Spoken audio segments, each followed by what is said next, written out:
Mutiara Pagi Pro 1. Assalamualaikum warahmatullahi wabarakatuh. Selamat pagi, apa kabar Anda di pagi hari ini? Pagi yang penuh berkah dan spesial di bulan Ramadan. Mutiara Pagi hadir ke ruang dengar Anda, pendengar RRI dan juga pemirsa RRI Sumeneb.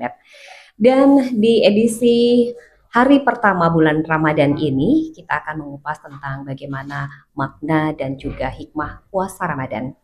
Pendengar, sebulan penuh umat muslim di seluruh dunia menjalankan ibadah puasa. Puasa Ramadan adalah suatu ibadah yang diwajibkan kepada umat muslim yang telah mencapai usia baligh. Dalam puasa Ramadan, umat muslim dianjurkan untuk menahan diri dari makan, minum, dan hal-hal yang dapat membatalkan puasa, mulai dari terbit fajar hingga terbenam matahari. Namun puasa Ramadan bukan hanya sekedar menahan diri dari makan dan minum. Ada makna dan hikmah yang terkandung di dalamnya. Dan pagi ini saya sudah bersama Ustadz Ahmad Syarif Fatoni. Selamat pagi, Assalamualaikum Ustadz. Waalaikumsalam warahmatullahi wabarakatuh. Kabar baik pagi hari ini Ustadz? Alhamdulillah baik. Hari pertama bulan Ramadan. Iya, hari pertama ini. Katanya ujian terberat nih hari pertama. Bisa tidak melewatinya? Insya Allah, insya Allah. Ustadz, terkait dengan tema kita pada pagi hari ini tentang makna dan hakikat puasa di bulan Ramadan. Seperti apa itu Ustadz? Baik, terima kasih. Assalamualaikum warahmatullahi wabarakatuh. Alhamdulillah wa syukran lillah wassalatu wassalamu ala rasulillah wa ala alihi wa sahbihi wa mawala amma ba'du. Para pendengar setia Radio Republik Indonesia dimanapun Anda berada, alhamdulillah, syukur alhamdulillah. Yang pertama kita ucapkan dari hati yang paling dalam, karena pada saat ini kita diberikan nikmat sehat, nikmat iman dan Islam, sehingga kita oleh Allah Subhanahu wa taala masih diberikan kehidupan dengan penuh kebahagiaan dan keberkahan. Utamanya disampaikan kita pada bulan suci yang penuh dengan rahmat dan barokah ini. Salawat serta salam semoga tetap tercurah limpahkan kepada baginda kita Nabi besar Muhammad sallallahu alaihi wasallam. Para pemirsa pendengar setia Radio Republik Indonesia dimanapun Anda berada, Allah Subhanahu wa taala berfirman di dalam surat Al-Baqarah ayat 183 juz 2 halaman 7. A'udzubillahi minasyaitonir rajim. Bismillahirrahmanirrahim. Ya ayyuhalladzina amanu kutiba 'alaikumusiyam kama kutiba 'alal ladzina min qablikum la'allakum tattaqun. Wahai orang-orang yang beriman, diwajibkan atas kamu untuk berpuasa sebagaimana diwajibkan atas orang-orang sebelum kamu, la'allakum tattaqun, agar kalian bertakwa. Pada ayat 183 ini di surat Al-Baqarah, Allah Subhanahu wa taala memanggil dengan panggilan mesra, ya ayyuhalladzina amanu. Di sini adalah makna yang tersirat dan tersurat, yaitu ya ayyuhalladzina amanu, hai orang-orang yang beriman. Allah mengajak kepada kita semuanya umat Islam.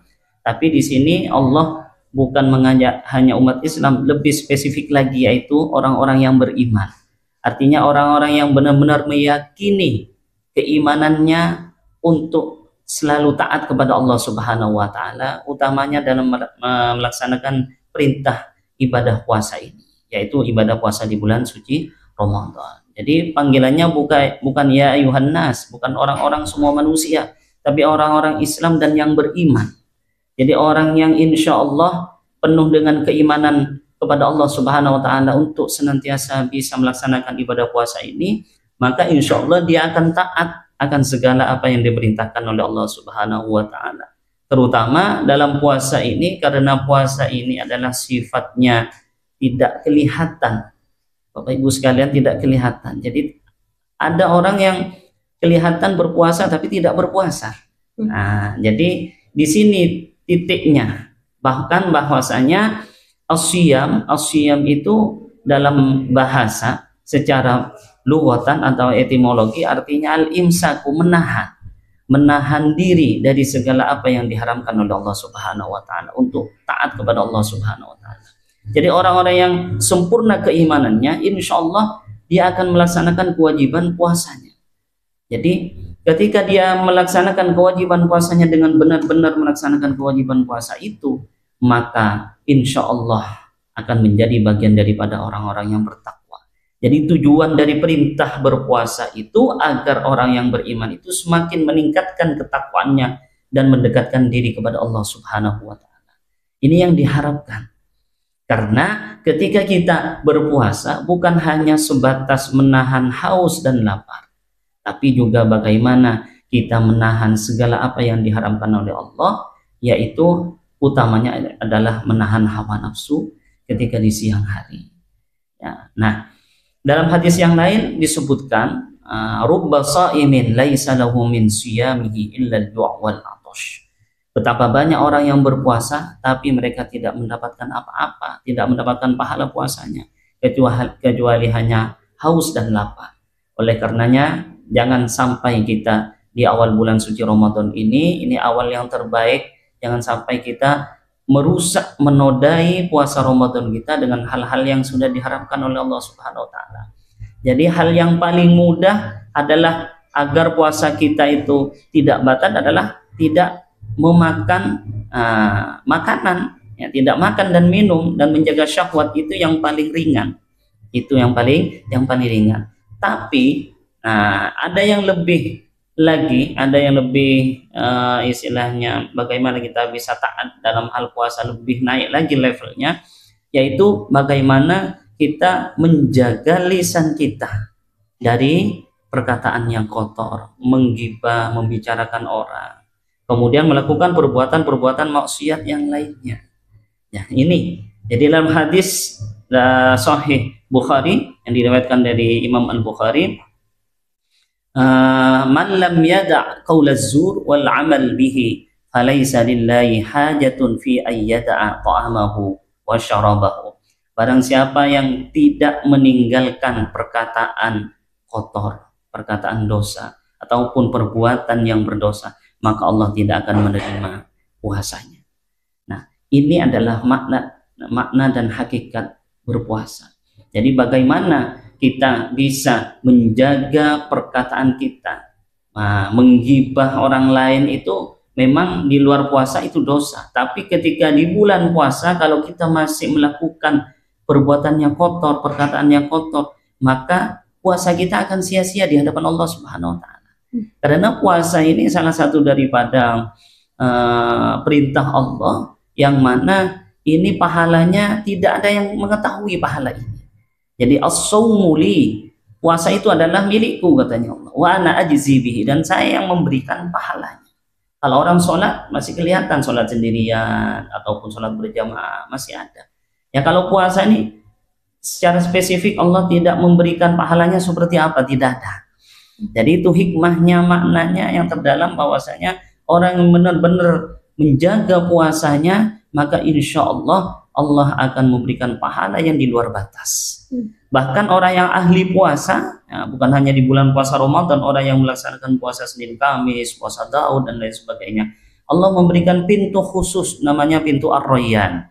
Jadi pintu Ar-Rayyan itulah adalah pintu bagi orang-orang yang senantiasa menjaga puasanya, menjadi orang yang bagian daripada ahli-ahli puasa. Jadi memang puasa ini adalah salah satu perintah Allah yang memang rahasianya Allah yang mengetahuinya. Oleh karenanya kita sebagai orang yang mukmin ya berharap di bulan puasa, disampaikan di bulan puasa Ramadan ini adalah nikmat yang luar biasa. Banyak orang yang pengen sampai ke bulan Ramadan, tapi kadang di bulan Rajab sudah menghadap Allah, di bulan Sya'ban sudah menghadap Allah. Artinya disampaikan di bulan yang penuh dengan rahmat, keberkahan inilah, maka kita banyak-banyak bersyukur kepada Allah Subhanahu wa Ta'ala, sehingga bagaimana kita menjaga kualitas, ya, bukan hanya berpuasa saja menahan haus dan lapar tadi, tapi bagaimana menjaga kualitas puasa kita sehingga kita mendapatkan puasa yang berkualitas, jadi mendapatkan hakikat puasa yang sebenarnya, sehingga kita mohon maaf, la'allakum tattaqun, predikat orang yang bertakwa benar-benar takut kepada Allah Subhanahu wa Ta'ala kita dapatkan.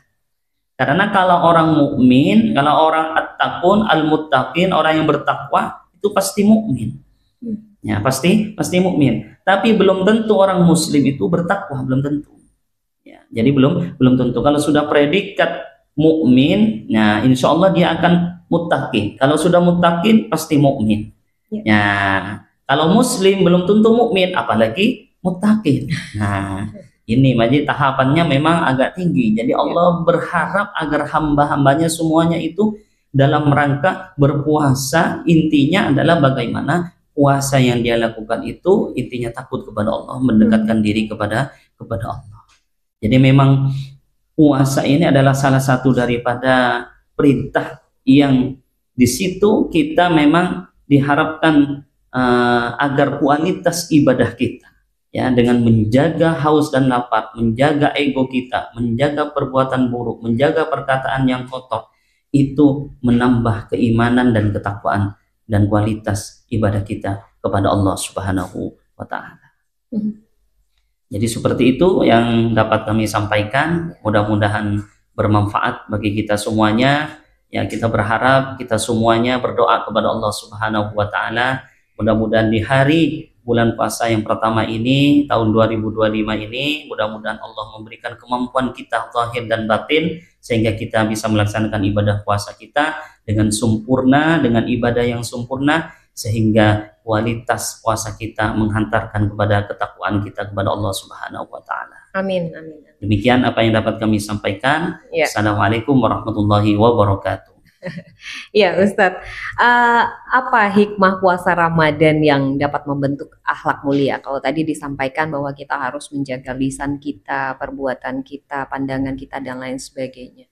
Ini seperti apa, Ustadz? Ya, ketika kita senantiasa menjaga, memiliki sifat yang jelek di dalam hati kita, perbuatan kita menjaga di bulan puasa, sehingga harapannya tadi yang kita sampaikan adalah bagaimana bisa meningkatkan keimanan dan ketakwaan kita kepada Allah Subhanahu wa Ta'ala. Kalau kita insya Allah selama bulan puasa menjaga itu semuanya, perbuatan kotor, ucapan yang kotor, insya Allah di luar bulan Ramadan akan terbentuk pribadi-pribadi yang berakhlakul karimah. Ya. Jadi semacam habit, kebiasaan gitu, Ustaz, ya. Membentuk suatu kebiasaan.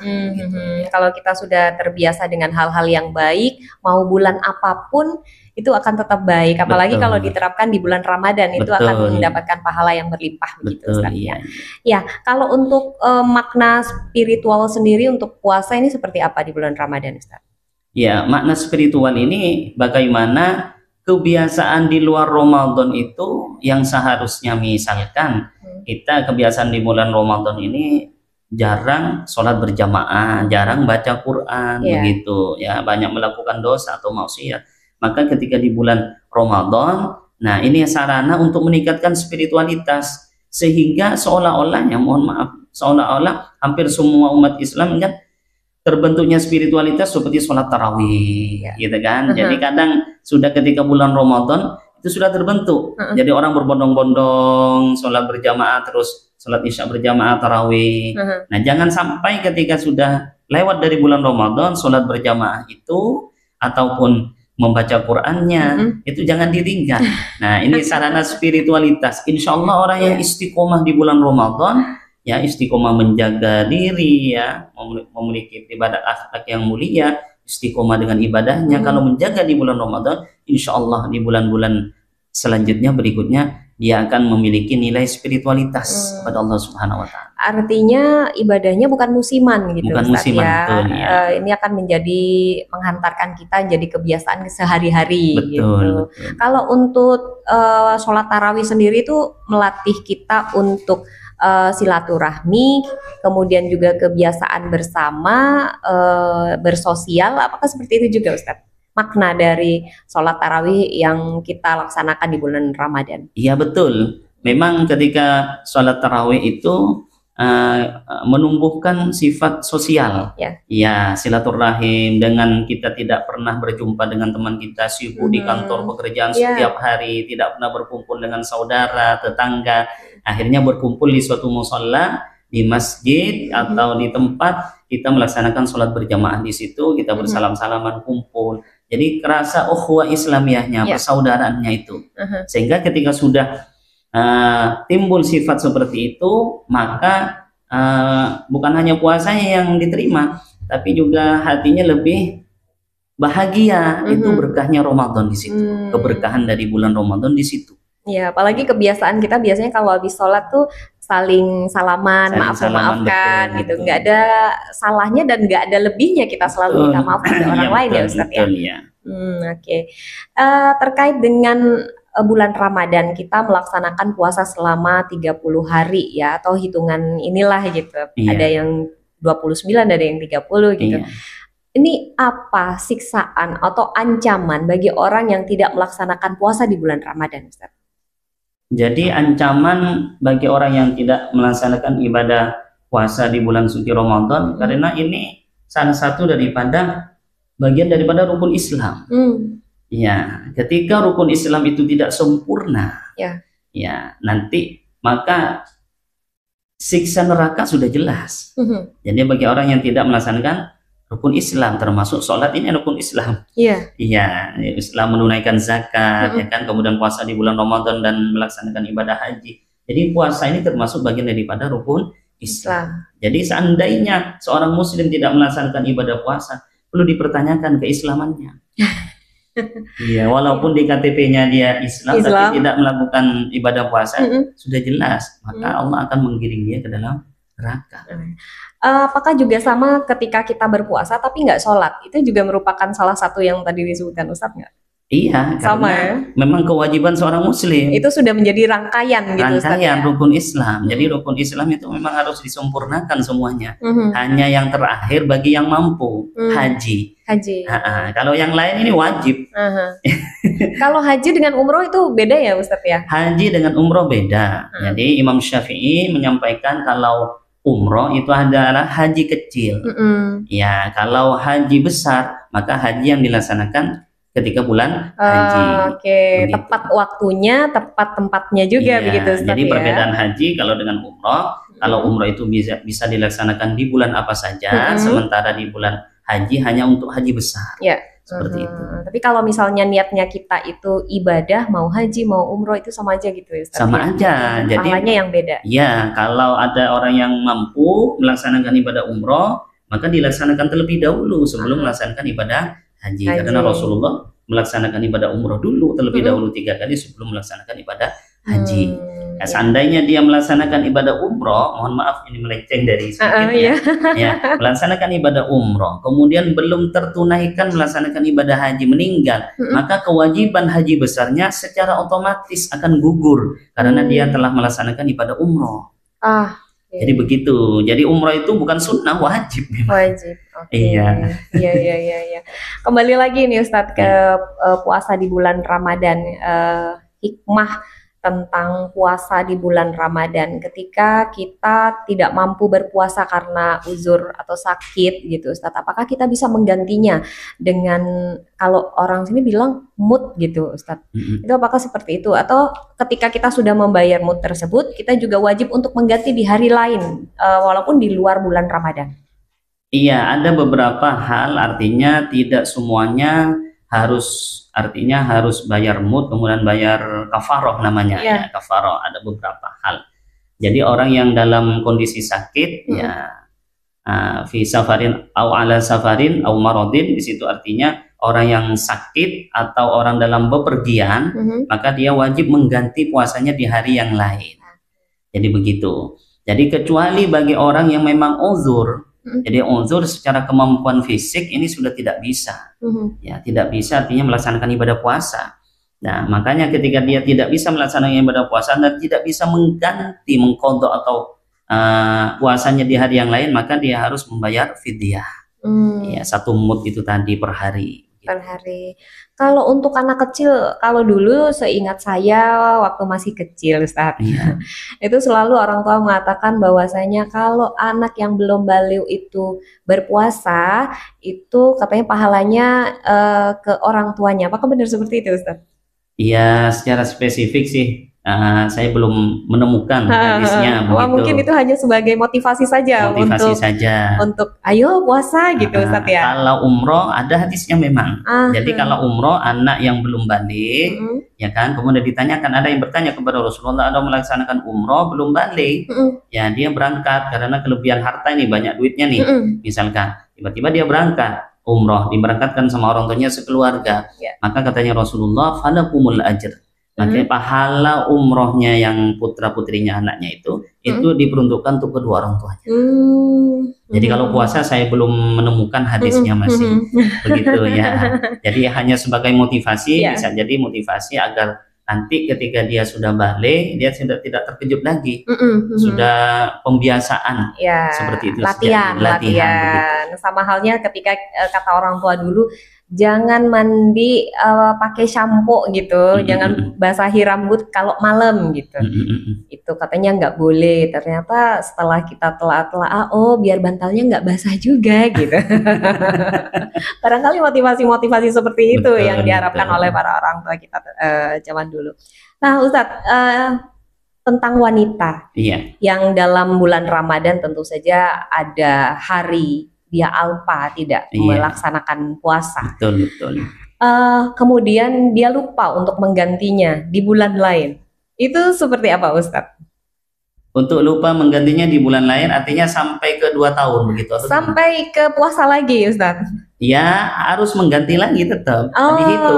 Jadi ini nggak ada kadaluarsanya ya? Pokoknya hutangnya yang kemarin tuh ditambahkan dengan ini. Jadi gitu Ustadz ya? Seharusnya memang sebelum puasa itu datang lagi. Seharusnya. Tapi karena mungkin maslahat karena dia memang lupa. Jadi hukum lupa dalam Islam itu tidak bisa dihukumi begitu kan? Ya kan? Jadi memang ketika dia ingat, ya dia tulis hutang puasanya, begitu, ya, tetap dilaksanakan. Diakumulasi gitu. Diakumulasi ya, betul. Iya. Jadi kadang banyak yang salah kaprah mendefinisikan bahwasanya ketika dalam 1 tahun itu dia tidak bisa menggantikan, ya udah hangus. Kemudian beralih ke tahun berikutnya hangus lagi gitu. Ternyata tidak ya Ustaz, tapi bagaimana kita meniatkan diri, saya masih punya hutang untuk menggantikan puasa di tahun lalu, untuk segera diganti. Kalau masih punya kemampuan secara fisik terutama, harus wajib dilaksanakan, tetap dilaksanakan. Iya, Ustaz, barangkali juga bisa dijelaskan tentang hikmah puasa Ramadan itu sendiri bagi kita umat Muslim yang hidup bersosial. Kita tidak hanya di lingkungan Muslim saja, tapi kita majmuk, negara majmuk yang kita berkumpul dengan agama yang lain gitu. Itu seperti apa bentuk toleransi kita? Bentuk toleransi kita kepada umat Muslim yang lain adalah dalam puasa itu kita harus meningkatkan sedekah. Dermawan, rasa dermawan. Karena Rasulullah di dalam hadis itu disebutkan bahwasanya di bulan puasa beliau itu tingkat kedermawannya melebihi daripada di luar puasa. Sehingga setiap bulan puasa beliau itu banyak-banyak bersedekah, memberikan istilahnya sedekah dan lain sebagainya. Nah, ini kan meningkatkan sosial kepada orang yang tidak mampu, kepada orang yang lain. Sehingga kita lihat saja, mohon maaf, ketika di bulan Ramadan bahkan orang yang berjualan itu kan banyak. Sehingga bukan hanya berjualan sebenarnya. Bagaimana dari penjualan itu, hasil dari penjualannya atau yang dia jual, dia harus mengeluarkan sedikit infaknya untuk orang lain. Makanya di bulan puasa ini juga ada kewajiban berzakat fitrah, itu sebenarnya membangun ekonomi umat. Jadi kalau insya Allah kalau orang Muslim melaksanakan perintah Nabi, jadi mengeluarkan sedikit hartanya, ya kan, kemudian semuanya berbondong-bondong seperti itu, insya Allah masyarakat kita di Indonesia ini akan makmur. Dan jangan takut untuk miskin karena Allah akan menggantikannya dengan yang lebih besar lagi. Betul, begitu, Nah, terkait dengan sedekah sendiri di bulan Ramadan, apakah sedekah itu hanya berupa materi saja, Ustadz? Apakah semisal nih bagi ilmu, kemudian juga membagikan hal-hal yang baik itu juga merupakan sedekah? Iya, betul. Salah satu daripada sedekah itu kalau kita tidak mampu secara materi, maka kita bisa melaksanakan sedekah dalam bentuk yang lain. Misalkan dalam menyampaikan ilmu, mengajar, itu sedekah juga sedekah, termasuk dari amal jariah. Jadi idza mata ibnu Adam, kata Rasulullah, ketika anak Adam itu mati, inqata'ah min amalihi, jadi dia akan terputus amalnya. Ila min salasin, kecuali 3, sedekatin jariyah. Ya kan? Nah, sedekah jariyah, ilmun yuntafa'u bihi, aw waladin shalih. Jadi yaitu sedekah jariyah yang mengalir untuk dirinya, kemudian anak yang soleh senantiasa mendoakan orang tuanya, kemudian ilmu yang manfaat. Nah, ini bagian daripada salah satu amal juga yang tidak akan pernah putus. Ya. Begitu. Sama halnya kalau semisal kita di lingkup rumah kita ada apa namanya orang tua, janda begitu, Ustaz. Kita selalu setiap harinya tuh memberikan buka puasa gitu. Itu Betul. juga merupakan satu tindakan yang diwajibkan. Iya, dalam bulan Ramadan. karena Rasulullah itu memang sering menyampaikan jangan sampai ketika kita kenyang tetangga kita itu Lapar. Iya. Dan sebelum tetangga, dzawil qurba, kerabat dulu. Nah, jadi sebelum ke tetangga pastikan anak istri kita itu tercukupi dulu.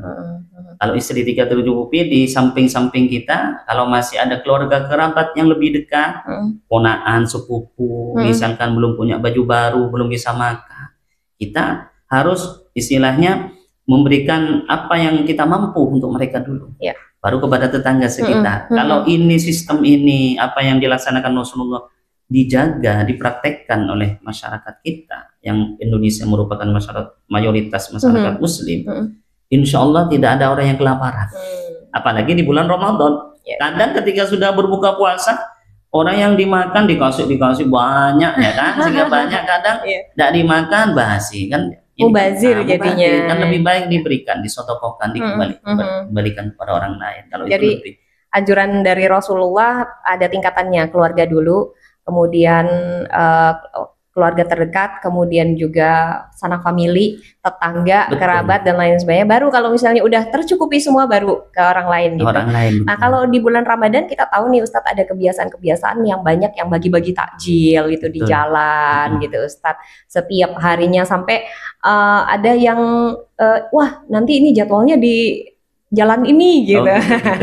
Apakah hal-hal seperti itu juga bermanfaat? Apakah lebih afdol lagi memberikan takjil tersebut kepada yang benar-benar dalam tanda kutip berhak gitu? Betul. Nah, kembali kepada yang saya sampaikan tadi. Jadi hadis Rasulullah, dalam hadis sahih disampaikan oleh Rasulullah, "Man kana yu'minu billahi wal yaumil akhir falyukrim jarahu." Barang siapa yang iman, benar-benar iman kepada Allah dan Rasulnya dan hari akhir, maka dia memuliakan tetangganya. Bentuk memuliakan tetangga itu adalah bagaimana kita ya melihat tetangga itu tidak kekurangan atau dalam kondisi kelaparan. Ya, memang bagus memberikan takjil di jalan-jalan, bagus, bagian daripada bentuk sosial kita kepada masyarakat. Tapi kita lihat dulu tetangga kanan kiri kita, apakah mereka yang mau dibuat untuk sahur, buka puasa ada enggak? Ya kan? Kalau kita melihat dia kekurangan, masih susah payah, apalagi pekerjaannya masih bukan penghasilan tetap, masih susah gitu kan, anaknya banyak gitu kan, ya kita lebih baik memberikan di sekitar kita dulu, baru kemudian kita memberikan kepada halayak yang lain. Jadi sebenarnya tidak ada salahnya, tapi diupayakan dulu tadi yang tingkatan tadi ya Ustadz ya, mulai dari keluarga terdekat dan lain sebagainya. Iya, dan Ustadz barangkali yang terakhir tentang makna dan juga hakikat puasa di bulan Ramadan agar kita benar-benar menjadi pribadi yang lebih baik lagi, kembali fitrah setelah nanti kita menyelesaikan puasa di bulan Ramadan ini seperti apa Ustadz? Silakan. Ya, puncak daripada puasa kita, jadi ketika kita sudah melatih diri selama 30 hari, menahan hawa nafsu, menahan haus dan lapar, ya kan, agar kita menjadi pribadi-pribadi yang memiliki akhlakul karimah, ya, kemudian mendapatkan predikat tattaqun, yang bertakwa kepada Allah Subhanahu wa taala. Makanya Allah memberikan di hari Idul Fitri. Nah, Idul Fitri itu kembali kepada yang fitrah. Sehingga masyarakat atau umat Islam yang sudah melaksanakan ibadah puasa, maka Allah memberikan kebahagiaan di hari yang fitri itu. La'allahum yarshudun. Nah, di situ walitukmilul iddata walitukabbirullaha ala ma hadakum wa la'allakum tashkurun. Mohon maaf, la'allakum tashkurun, agar di hari Idul Fitri mereka bersyukur atas segala apa yang telah mereka lakukan selama bulan puasa. Sehingga puasanya diterima, kemudian dosanya diampuni oleh Allah Subhanahu wa taala. Ya, dalam hadis disebutkan man shoma ramadhana imanan wa ihtisaban. Barang siapa yang berpuasa di bulan Ramadan dengan penuh keimanan, ghufira lahu ma taqaddama min dzambi, maka Allah akan mengampuni dosa-dosanya. Jadi puasanya diterima, kemudian dosanya diampuni, maka dia kembali seperti bayi yang baru lahir, sehingga dia mendapatkan syukur, la'allakum tashkurun, bersyukur kepada Allah Subhanahu wa taala, mendapat nikmat yang agung. Kan di bulan puasa diampuni dosanya, menjadi pribadi-pribadi yang luhur seperti bayi yang baru lahir dari kandungan ibu. Baik. Dan di kesempatan edisi hari ini kita juga sudah dijelaskan tentang bagaimana makna dan hikmah puasa di bulan Ramadan. Dan mendengar hakikat pengertian puasa tidak hanya saja mampu menahan diri dari makan, minum, atau berhubungan intim di siang hari di bulan Ramadan. Lebih dari itu, pengertian puasa adalah menahan diri dari segala perbuatan dan ucapan yang diharamkan. Pada arti ini, penting bagi orang saat sedang berpuasa untuk tidak saja mampu menahan haus dan juga lapar, tapi juga harus mampu menahan mulut, mata, telinga, tangan, dan juga anggota tubuh lainnya dari perbuatan yang dapat mengurangi atau juga menghilangkan pahala puasa. Baik, terima kasih Ustadz Ahmad Syarif Fatoni sudah berbagi bersama kami dan sudah menjelaskan tentang apa makna dan juga hikmah puasa di bulan Ramadan. Sampai jumpa di episode selanjutnya di Mutiara Pagi edisi Ramadan. Assalamualaikum warahmatullahi wabarakatuh. Waalaikumsalam warahmatullahi wabarakatuh.